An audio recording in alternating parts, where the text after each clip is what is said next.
प्रशासन से, एसडीएम साहब से, डीएम साहब से, जो भी अधिकारी इनको देख रहे हैं या उसमें सुनिश्चित कर रहे हैं, तो इस चीज़ पर ज़रूर होना चाहिए कि खाद एक तो समझते हैं कि हमारा चैनल जो है अक्सर क्षेत्रीय मुद्दे हम लोग लेकर आते हैं।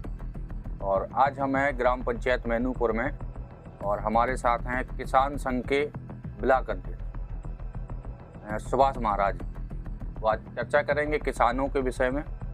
इस वक्त एक जो मुद्दा चल रहा है, खाद है, बीज है, ये सारी चीज़ें जो है सरकार की तरफ से समयबद्ध इनको मिल रहा है या नहीं मिल रहा है, उसकी जानकारी आज हम करेंगे। तो सर बहुत बहुत स्वागत है आपका हमारे चैनल पे। धन्यवाद सर, नमस्कार। जैसे आपने हमें समय दिया इसके लिए धन्यवाद है।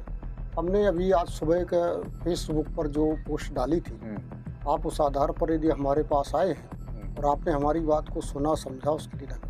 और आपके चैनल का भी धन्यवाद। जो भी सज्जन उपभोक्ता देखते हैं इस चैनल को, उनको भी धन्यवाद है। और एक निवेदन है कि प्रशासन अपनी जगह काम सही कर रहा है, कहीं ना कहीं कुछ ना कुछ गलती, कुछ नाम मात्र प्रशासन या बीच के माध्यम लोग गड़बड़ कर देते हैं। अभी जैसे अच्छी बात पहले करनी चाहिए, मैनूपुर की ही नहीं बुंदेलखंड की समस्या थी पशु की, आवारा पशु। तो 2 साल में सहयोग करके आज वर्तमान मैनूपुर में कोई भी आवारा पशु लगभग नहीं है। नाम मात्र 2-3 जो वर्धन के लिए शाण है, और इसमें बहुत अच्छा सहयोग वीडियो साहब करा। हमने जितने समय भी उनको सूचना दिया, उन्होंने हमारा सहयोग किया। अभी दूसरा जो मूल मुद्दा है, चूंकि भारतीय किसान संघ जिस संघ में आप कर रहे हैं उसका संघ देना ही पड़ेगा। बिल्कुल। तो हमने देखा खाद की मारामारी है, और सबसे बड़ी बात यह है कि वहाँ जाओ तो लाइन बहुत लंबी चौड़ी है। लाइन पर हमने आपत्ति किया तो उसमें टोकन वाला सिस्टम बना, लेकिन अब टोकन का किन का हो जाता, किधर हो जाता, उसकी जानकारी नहीं। एक विषय तो ये है खाद का, जो आप जैसे कि हम लोग जाते हैं तो टोकन सिस्टम जो है, टोकन सिस्टम है, लेकिन टोकन में किन का है उसकी कोई पारदर्शिता नहीं है। और वो पारदर्शिता और अपारदर्शिता में एक टी लगी हुई है, वो टी समझ में नहीं आई हमको। और ऐसा क्या है कि सोसाइटी हो या कोई भी वितरक केंद्र हो सरकार का, तो वहाँ जब जाओ तो लाइन है और भीड़ है और ख़त्म है। लेकिन वहाँ मूल्य लगभग 1350 है ना बीडी साहब, है ना? आप लोग लाए होंगे ना भाई? हाँ, तो 1350 का गवर्नमेंट की तरफ। लेकिन जैसे ही वो टी के पार हो जाता है, गेट का टी है ना, GST गेट टी, जैसे गेट के टी के पार हुए तो वो 1600 का हो जाता है। तो ऐसे क्या कारण है? ये मतलब जो समस्या है, ये समस्या क्यों उत्पन्न हो रही, क्या लगता है आपको? हमें तो ये लगता है कि वहाँ पहले तो ये लगता है कि जो 1600 बिच रहा है वो गलत है। आखिर इतना GST कैसे बन जाता है कि 1350 से 1600 कैसे हो जाता है? लगभग 1350 में जो है 50 रुपये मान ली, 1400, तो 200 रुपये का GST कैसे बन गया? भाई 50 रुपये ठीक है, प्राइवेट काम कर रहे हैं तो कर्मचारियों का खर्च मान लिया, लागत मान लिया, सब कुछ मान लिया, तो एकदम 200 रुपये का फायदा कैसे?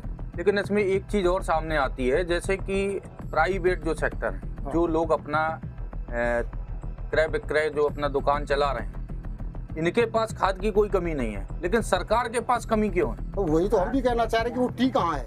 वही हम कह रहे हैं कि ये कमी क्यों है, क्या कारण है? वो टी हमको पता होता तो हम प्रशासन से या सोशल मीडिया से अपनी मांग नहीं रखते। किसान लाइन पे क्यों लगे हैं? तो वही तो हम भी कह रहे हैं कि क्या यही चीज़ तो हम प्रशासन से निवेदन कर रहे हैं, आपके चैनल के माध्यम से कर रहे हैं कि ये चीज़ की समस्या निदान हो। और सबसे महत्वपूर्ण बात है कि मैं आपसे ही ये क्वेश्चन कर रहा हूँ, विवेक कर रहा हूँ कि दारू जरूरी है या खाद जरूरी है? अब ये तो आप जानते हैं, सबसे बेहतर जानते हैं, और जो चैनल देख रहे हैं वो भी बेहतर जानते हैं, दारू जरूरी है या भोजन जरूरी है। तो भोजन जरूरी है, दारू दरवाजे तक आ रही है। यहाँ से 100 मीटर पर दारू केंद्र है हमारा, ठीक है, ठेका पे दारू आ रही है आराम से। लेकिन किसान को क्यों नहीं मिलता? 5 रुपए हम और दे देंगे तो उसके साथ में GST, वो जो GST गेट पार करने की टी 5 रुपए दे देंगे तो यहाँ दरवाजे भी आ जाएगी। तो हम निवेदन इस चैनल के माध्यम से करना चाहते हैं कि यदि गांव-गांव आप खाद नहीं दे सकते हैं, प्रशासन की कुछ समस्या हो सकती है, लेकिन न्याय पंचायत ब्लॉक महेवा में 8 हैं, जिसमें मंगरौल है, महेवा है, दमरास है, न्यामतपुर है, बाबई है, चुरखी है।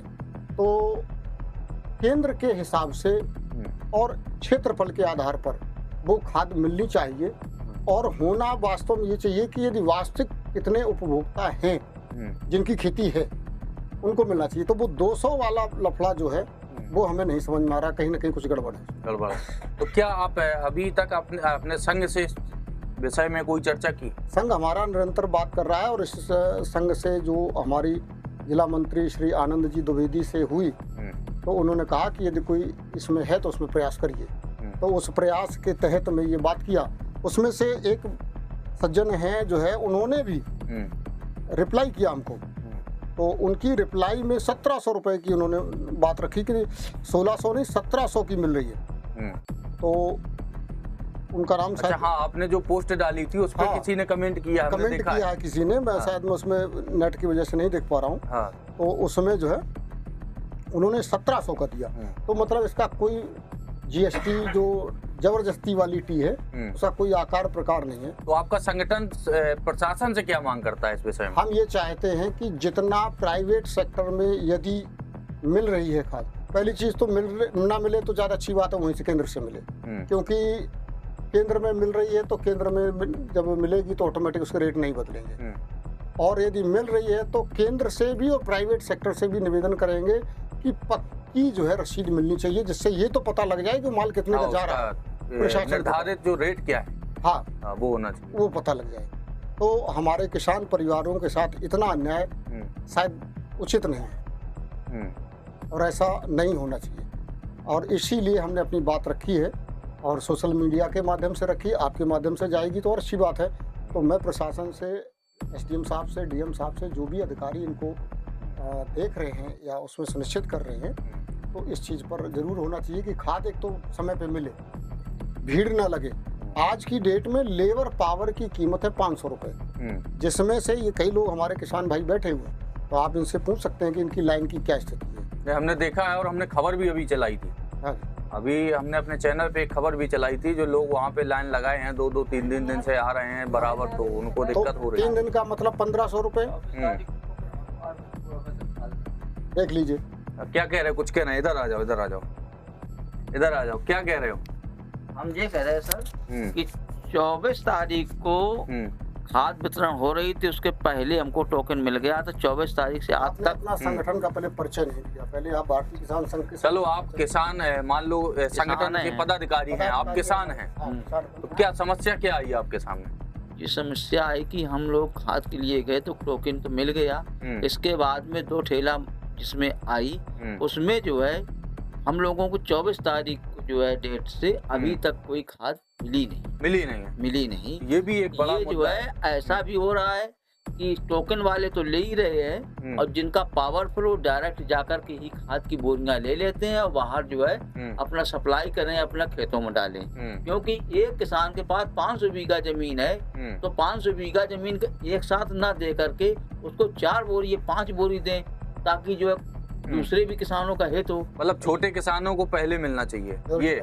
अरे छोटे हो या बड़े हो, सभी को एक समान मिलना चाहिए। अगर किसी बात 50 खेती के अनुसार मिलना चाहिए। हाँ, अगर उसको 50 अगर बीघा है तो भाई 5 बोरी दे दो, एक साथ थोड़ी भी बो जाएंगी। और जो छोटा किसान है उसको भाई 2 ही दे दो।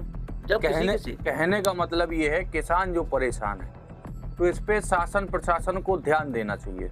हमारा उद्देश्य यही है चलाने का कि किसान जो आज लाइन पे लगे हैं और लाइन में 2-2, 3-3 दिन अपने बर्बाद कर रहे हैं, तो यही ये संगठन का भी यही उद्देश्य है कि किसानों को किसी प्रकार की समस्या ना हो। तो मैं शासन प्रशासन से यही उम्मीद करूंगा कि यदि आप हमारा वीडियो देख रहे हैं तो इसमें सुधार होना चाहिए। बने रहिए हमारे साथ। आप देख रहे हैं न्यूज़ 92 लाइव नेटवर्क। मैं हूँ आपके साथ अनुराग पंडित कालपी चाला हूँ।